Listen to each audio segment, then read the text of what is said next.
Surendra Tiwari all time public India पर आप सभी का स्वागत करता हूं। दोस्तों, शाम के 5 बज चुके हैं। झारखंड न्यूज एंड एनालिसिस हर रोज की तरह लेकर आपके समक्ष उपस्थित हूं। अभी तक आपने ऑल टाइम पब्लिक इंडिया को अगर सब्सक्राइब नहीं किया है तो फटाफट सब्सक्राइब कर लीजिए।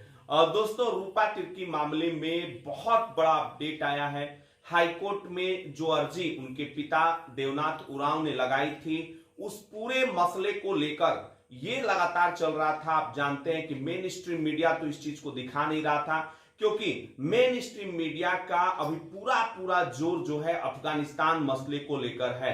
बाढ़ की भी हर साल आपने देखी होगी कि बाढ़ की भी रिपोर्टिंग मेन स्ट्रीम मीडिया खूब करता था, लेकिन अभी पूरा फोकस जो है उसका अफगानिस्तान के ऊपर है। झारखंड के वैसे भी बहुत कम ही मसले हैं जो मेन स्ट्रीम मीडिया तक पहुंच पाते हैं। हाईकोर्ट ने जो फैसला अब दिया है सीबीआई जांच को लेकर, उससे उम्मीद बढ़ी है कि रूपा तिर्की मामले में इंसाफ हो सकेगा। जो भी इंसाफ आए, मुझे लगता है कि सीबीआई जांच के बाद अब इस मामले का उद्भेदन भी पूरी तरीके से हो जाएगा। ऐसे में सवाल यह उठता है, सबके मन में उठ रहा है कि जो सरकार ने न्यायिक जांच आयोग बनाया था, क्या वो न्यायिक जांच आयोग अब अपनी जांच नहीं करेगा? देखिए, इसको लेकर भी एक याचिका जो है वो दायर की गई थी, लेकिन हाईकोर्ट ने उस याचिका को निरस्त कर दिया है। यानी कि न्यायिक जांच आयोग अपने स्तर से काम करेगा और हाईकोर्ट ने सीबीआई जांच का जो आदेश दिया है वो अब अपने स्तर से काम होगा। इसको लेकर जो है याचिका दायर की गई थी। इसके अलावा दोस्तों, पिछले दिनों जब 13 अगस्त को पहली बार जो है आपने देखा होगा महाधिवक्ता की जो टिप्पणी थी, उसके बाद इस मामले में अब अवमानना का मुकदमा जो है वो चलेगा, आपराधिक मामला जो है वो चलेगा। हाईकोर्ट ने उस टिप्पणी को स्वतः संज्ञान लेकर रजिस्ट्रार जनरल को दोनों को नोटिस भेजने का आज जो है निर्देश दे दिया है।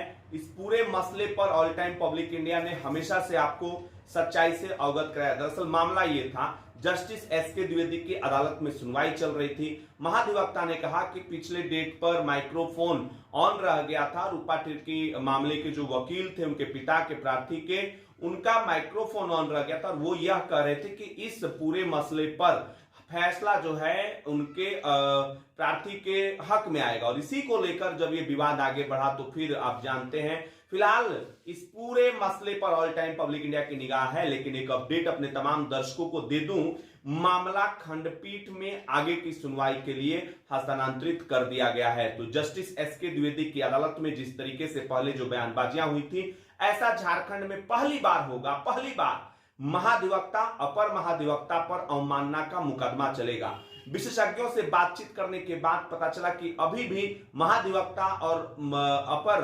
महाधिवक्ता चाहे तो कहीं ना कहीं जो है अगर माफीनामा मांग सकते हैं, क्योंकि अदालत कह रही है कि अदालत ने टिप्पणी भी की कि उनको पर्याप्त समय भी दिया गया, कोई शपथ पत्र, कोई माफीनामा उनकी तरफ से नहीं दिया गया और अंततोगत्वा जो है अदालत की अवमानना की कार्रवाई जो है वो हो रही है। तो आगे इस पर जो भी अपडेट होगा जरूर हम आप तक जो है पहुंचाएंगे। दोस्तों, मैंने पहले भी बताया था आपको, झारखंड में डिजिटल शिक्षा का क्या हाल है, कितने प्रतिशत बच्चे डिजिटल शिक्षा का लाभ ले पाते हैं, ये किसी से छिपा हुआ नहीं है। लेकिन अब मैं जो आपको बताने जा रहा हूं उससे आपके भी रोंगटे खड़े हो जाएंगे। हो क्या रहा है, डिजिटल शिक्षा के लिए मोबाइल फोन की जरूरत पड़ती है। गरीबों के बच्चों के पास मोबाइल फोन नहीं है। सरकार अलग अलग तरीके से कोशिश भी कर चुकी है, लेकिन अब वित्त विभाग ने संकल्प जारी किया है। मंत्री और वरीय अफसरों को 40,000 तक का मोबाइल फोन जो है वो मिल सकता है। मुझे अजीब लग रहा है, वित्त विभाग अगर बच्चों के लिए, खास करके गरीब बच्चों के लिए स्मार्टफोन की व्यवस्था करता, कोई संकल्प जारी करता, तो आज मैं वित्त विभाग के लिए ताली बजाता, उनको शाबाशी देता। लेकिन दोस्तों चलिए, वित्त विभाग ने ये ऐसा इसलिए किया क्योंकि उनको 3,000 का कूपन भी पहले जो है ये 10,000 तक का 9 साल के बाद इस कानून में, नियम में संशोधन किया गया है। 9 साल के अब चूंकि मोबाइल फोन जो है, नॉर्मल मोबाइल फोन 20,000 से नीचे में ना प्रोसेसर ढंग का मिलता है, ना कनेक्टिविटी ढंग की मिलती है, तो इसलिए इसे जो है झारखंड सरकार कर रही है कि इसको करना जरूरी था। पहले ही मंत्री परिषद की मंजूरी इसे मिल चुकी थी, मंत्रिमंडल की मंजूरी मिल चुकी थी और अब जो है इसे संकल्प के रूप में भी जारी कर दिया गया है। चलिए दोस्तों, हम बात करेंगे मानसून सत्र की। मानसून सत्र में झारखंड में कौन कौन से विधेयक पास हो सकते हैं।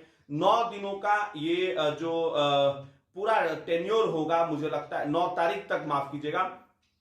तो सर्वदलीय बैठक जो है आज इसको लेकर रविंद्रनाथ महतो जो कि झारखंड विधानसभा के स्पीकर हैं, उन्होंने बुलाई है और इस सर्वदलीय बैठक का पूरा विश्लेषण मैं आपको बता दूं। देखिए, अलग अलग दल हैं, अलग अलग अपने हिसाब से जो है मानसून सत्र में बैठेंगे। यहां पर सत्ता पक्ष और विपक्ष के बीच एक प्रश्नकाल पर जो तकरार चलती है, क्या उसी जैसे कि पिछली बार के सत्र में देखा गया था, तो उससे जनता का समय खराब होता है। आज विधानसभा के अध्यक्ष सभी दलों के साथ बैठक करके उनसे यही रिक्वेस्ट करेंगे कि देखिए, जनता के जो जुड़े हुए काम है वो होना चाहिए।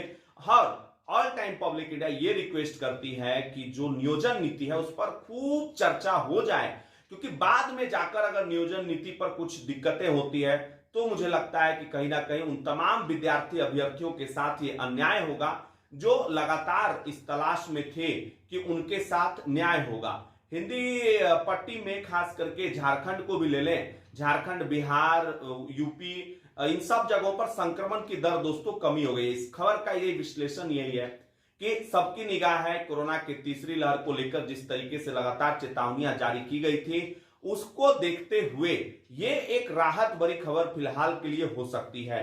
खास करके झारखंड में पॉजिटिविटी रेट जो है वो 0 के आसपास चला गया है। बहुत कम जो है संक्रमण के केसेस मिल रहे हैं। अगर 10, 12, 13, 14, 15 इसी तरीके से अभी संक्रमण के केसेस आ रहे हैं, लेकिन खतरा अभी भी बरकरार है। इसके पीछे का कारण यह है कि अभी भी भारत के दक्षिण भारत के जो राज्य हैं, इसके साथ साथ पूर्वोत्तर भारत के जो राज्य हैं, वहां पर कहीं कहीं पॉजिटिविटी रेट जो है दोस्तों 10 से भी ऊपर है। मेघालय की बात करें, वहां पर भी पॉजिटिविटी रेट काफी ज्यादा है।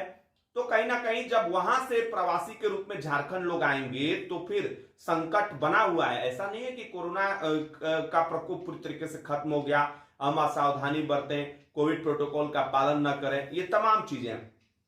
तो राज्य में मानसून जो है, अब बात कर लेते हैं किसानों के परिप्रेक्ष्य में मानसून बहुत बड़ा रोल प्ले करता है। लेकिन अगर देखें 2-3 दिनों में मानसून जो है वो कमजोर हुआ है, भारी बारिश की कोई उम्मीद हाल फिलहाल नहीं नजर आ रही है।